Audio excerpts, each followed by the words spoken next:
Acte 11. Tempête à la maison.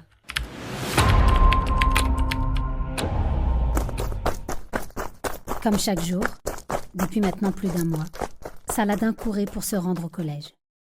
Comme chaque jour, depuis la rentrée, il subissait les moqueries de ses camarades. Comme chaque jour, il ne trouvait pas de réconfort et de compassion qu'auprès de Nour, qui semblait toujours disposé à écouter ses savantes démonstrations sur l'histoire.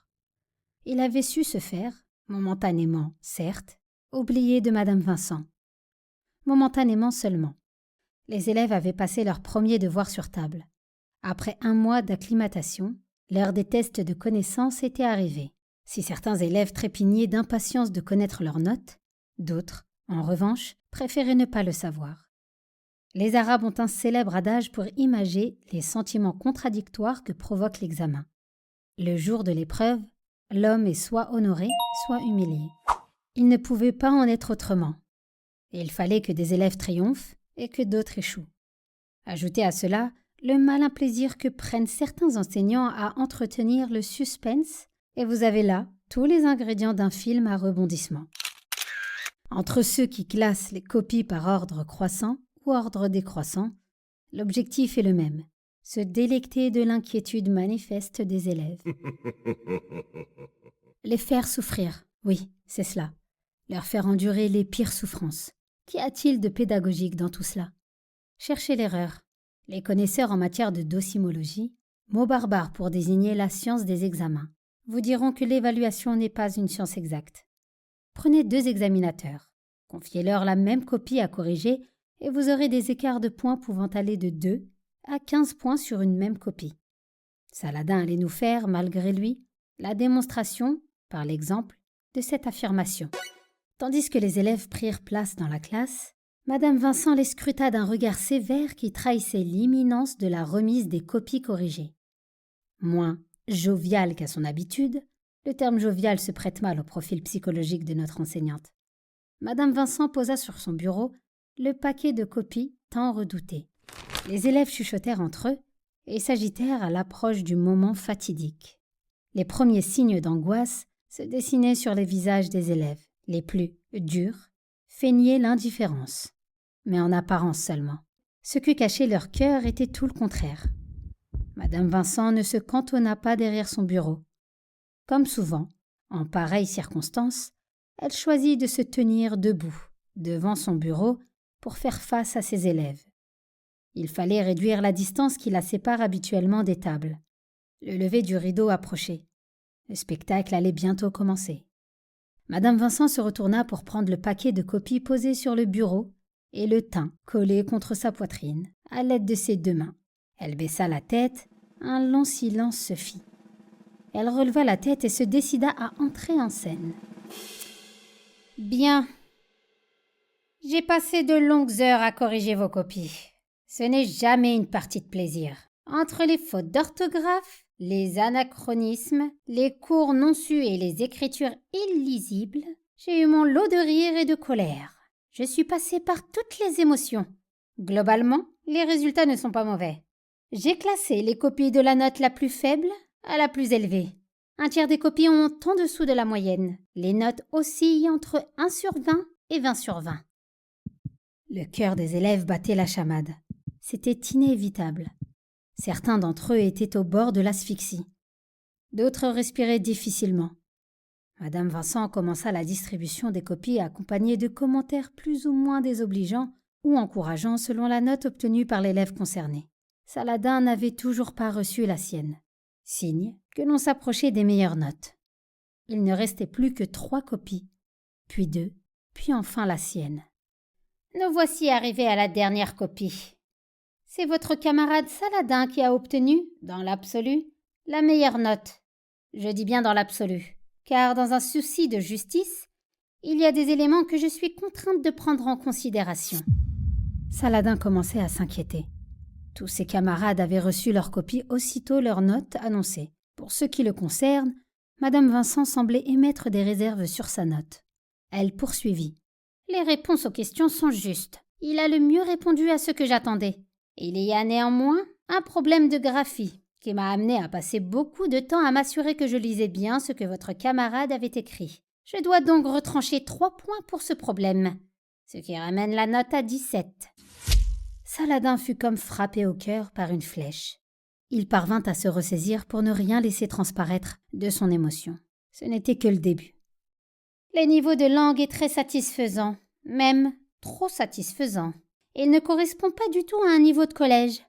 Il est trop recherché pour un enfant de ton âge, ce qui m'a amené à la conclusion que tu avais certainement pris connaissance d'un document durant le contrôle, et ce, à mon insu, bien sûr. « Mais, madame, protesta Saladin, vous insinuez que j'ai triché ?»« Silence. Je ne tolère aucun commentaire lorsque je remets des copies. C'est bien clair ? Ce n'est pas à une enseignante expérimentée comme moi que l'on va faire prendre des vessies pour des lanternes, cria-t-elle. D'ailleurs, cette grossière supercherie vaut 0. M'entends-tu, Saladin ? Tu as 0 parce que j'estime que tu as triché. Cela te donnera l'occasion de retourner une nouvelle fois dans le bureau de M. Alcade qui, cette fois-ci, je l'espère, accordera plus de crédit à ce que je dis. Pauvre Saladin. Le ciel lui était encore tombé sur la tête. C'était la sidération. Les élèves de la classe, d'habitude si moqueurs et insensibles, se turent. Il y eut dans ce silence collectif un témoignage de solidarité indéfectible. L'injustice portait un nom, elle avait un visage. Marie Vincent. Personne dans la classe ne se serait aventuré à considérer Saladin comme un tricheur invétéré, cachant bien son jeu. En dépit de leur jalousie et de leur proportion à le provoquer, ils reconnaissaient en lui des qualités dont il se savait dépourvu. Saladin tricheur ? Impossible. Il n'avait pas besoin de tricher. Dans sa façon de relater l'histoire, il vivait indéniablement une passion qui le tenait au corps. Il était comme possédé à chaque évocation du passé. C'est de cette réalité dont les élèves étaient les témoins et de rien d'autre. Ils assistaient impuissants à cette condamnation arbitraire. Tel un jury populaire, ils avaient rendu leur verdict. Non coupable. Madame Vincent ressentit un léger malaise face à ce silence assourdissant. Elle comprit que sa décision ne faisait pas l'unanimité. Peu lui importait. Elle s'adressa au jeune Louis Campéa. « Louis, je suis sûre que tu seras de nouveau très heureux d'accompagner ton camarade chez M. Alcade avec sa copie et mes commentaires. » Louis n'était pas si heureux. Il éprouva une grande gêne vis-à-vis de ses camarades. Il se tourna vers eux comme s'il cherchait des soutiens.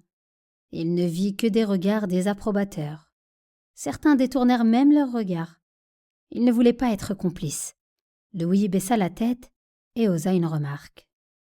Disons, madame, que je ne suis pas délégué de classe. Les élections des délégués n'ont pas encore eu lieu et je suis toujours gêné d'aller frapper à la porte du principal. Et il me fait peur. « Je vois, » lui répondit madame Vincent. « Finalement, tu n'es pas aussi courageux que Saint-Louis, d'après ce que je constate. Très bien, j'en prends note. D'ailleurs, à propos de notes, je t'avais accordé un point de bonus pour la propreté de ta copie. Il est retiré. Tu n'as donc plus 10 sur 20, mais 9 sur 20.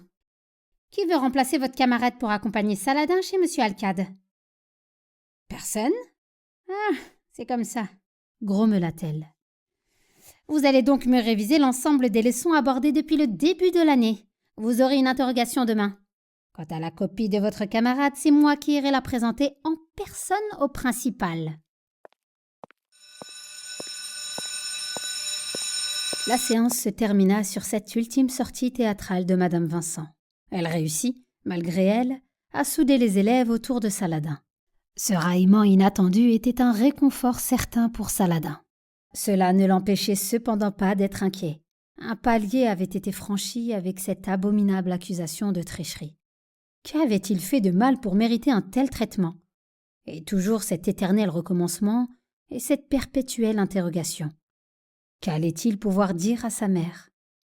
Les cours terminés, Saladin rentra chez lui. Sa mère lui ouvrit la porte, mais quelque chose dans son regard trahissait un malaise profond. Elle ne dit mot jusqu'à ce que Saladin se rende dans le salon pour faire ses devoirs comme à l'accoutumée. « Quelque chose ne va pas, maman ? » ?»« Si quelque chose ne va pas, » répondit la maman. « Mais tout va bien. Tu ne vois pas que la vie est extraordinaire ? Tout va pour le mieux dans le meilleur des mondes. Comme si les mots de ton professeur principal ne suffisaient pas. J'ai aujourd'hui eu le droit au nec plus ultra. Le principal m'a appelé pour me faire part de son incompréhension d'avoir un élève comme toi qui aurait eu recours à la tricherie lors d'une interrogation écrite. Lui-même ne comprend pas l'attitude de ton enseignante et il se demande si tout cela ne cache pas autre chose. Tout le monde a trouvé cette accusation injuste, maman. Tu sais très bien que je suis incapable de ce genre de choses. Oui, c'est un fait. Mais je te trouve changée. J'ai comme le sentiment que tu ne vis plus dans notre monde. Comme si... Amina se tut. Comme si une évidence lui avait soudainement sauté aux yeux. Sans fournir la moindre explication, elle se rua vers sa chambre, prit la clé de la commode et tira la boîte à bijoux en cuivre. Elle en tira l'étui fait de peau de chèvre qui avait abrité pendant toutes ces années l'anneau remis à son mari par Si Mohind Mokren. L'anneau ne s'y trouvait plus. Elle courra dans le salon, agrippa la main droite de Saladin et resta figée un long moment. Elle cria si fort que les murs tremblèrent. « Comment as-tu osé ?»« Comment as-tu osé, Saladin ? C'était donc cela ? Tu m'as berné pendant toutes ces semaines. Tu as profité de ma faiblesse et de mes soucis pour me trahir. Maman, tu me fais mal. Je vais tout expliquer, mais s'il te plaît, lâche ma main. M'expliquer quoi ? Que tu as pris cet anneau sans mon autorisation et que tu es maintenant prisonnier du charme qu'il exerce sur toi ? Cet anneau me revient. C'est toi qui m'as raconté cette rencontre avec Si Mohind Mokren. Il a réagi parce qu'il a reconnu que j'en étais le destinataire. Je ne vois pas qui a trahi l'autre. Osa-t-il. Et d'ailleurs, comment tu sais qu'il peut ou non exercer son charme sur moi ? Interrogea Saladin d'un air circonspect. À ces mots, Amina manqua de tomber. Elle fut ébranlée comme jamais. Cet enfant qu'elle avait porté tendrement dans son ventre, qu'elle avait choyé durant toutes ces années, osa lui faire cet affront. L'accuser de trahison. Elle balbutia quelques mots incompréhensibles et se rendit tant bien que mal dans sa chambre. Elle s'allongea sur son lit et se mit à transpirer à grosses gouttes. La fièvre s'était invitée. Amina tremblotait de froid. Elle se mit à délirer. Saladin, paniqué, appela le SAMU. Il ne savait que faire. Il se sentit coupable d'avoir infligé toutes ces souffrances à sa mère. Le SAMU arriva très rapidement. Le médecin urgentiste administra à Amina un puissant anti-inflammatoire en injection intraveineuse. Il se tourna vers Saladin et l'interrogea. « As-tu un père ?»« C'est-à-dire oui et non, » répondit Saladin très embarrassé. « Je ne comprends pas ta réponse. As-tu un père ou pas ?»« Oui, mais il n'est pas à la maison. »« Ah, je vois, » ajouta le médecin. « Peux-tu m'expliquer ce qui est arrivé à ta maman ? Elle a dû subir une forte émotion pour se retrouver dans cet état. » « Nous avons juste eu une discussion et elle s'est emportée avant de tomber dans son lit. »« J'espère que tu n'es pas la cause de sa fièvre, » lança le médecin l'air grave à Saladin. « Je ne sais pas, monsieur, tout est allé tellement vite. » Tout allait très vite, effectivement. Il fallut néanmoins de longues heures à Amina avant de retrouver un tant soit peu de sérénité. Les anti-inflammatoires commencèrent à faire effet. Elle put ouvrir les yeux et s'adressa à Saladin d'une voix à peine audible. « Saladin, j'espère que tu ne me tiendras pas rigueur de ce que j'ai fait. J'ai seulement cherché à te protéger.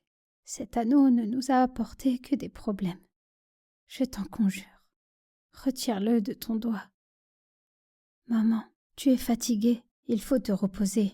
J'avais déjà essayé de le retirer, mais sans succès. Ce n'est pas un problème. Nous trouverons une solution pour le faire retirer, quitte à le découper à la pince. C'est toi qui dois m'excuser de t'avoir tenu tête. Je n'aurais pas dû. » Saladin ne put retenir ses larmes. Il se sentait bien seul au monde. Une mère diminuée, c'est comme si vous commenciez déjà à la perdre. Sa mère ne résista pas à la fatigue. Saladin rejoignit sa chambre sans souper. Il avait perdu l'appétit. Il prit place dans son lit et pleura à chaudes larmes. À cet âge, on n'est jamais suffisamment bien armé pour affronter les difficultés de la vie, quelle que soit leur nature. Les roches les plus dures ne résistent pas à l'assaut répété des gouttes d'eau. Elles finissent toujours par être percées. Saladin s'endormit lui aussi. Lors de cette nuit, et c'est le plus paradoxal, l'anneau ne se manifesta pas.